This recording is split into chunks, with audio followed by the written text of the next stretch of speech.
TDP అధినేత చంద్రబాబు ఈ రోజు నామినేషన్ దాఖలు చేయనున్నారు. ఎప్పటి మాదిరే ఈసారి కూడా చంద్రబాబు స్వయంగా నామినేషన్లు వేయడం లేదు. చంద్రబాబు తరపున ఆయన అర్ధాంగి నారా భువనేశ్వరి నామినేషన్ దాఖలు చేయనున్నారు. ఈ రోజు మధ్యాహ్నం కుప్పంలోని రిటర్నింగ్ అధికారులకు భువనేశ్వరి నామినేషన్ పత్రాలను అందజేశారు.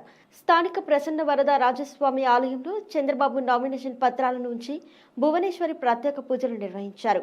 ఆలయ అర్చకులు ఆమెకు వేద ఆశీర్వచనం చేసి తీర్థ ప్రసాదాలను అందజేశారు. అనంతరం లక్ష్మీపురంలో ఉన్న మసీదు ఆవరణలో ప్రార్థనలు చేశారు.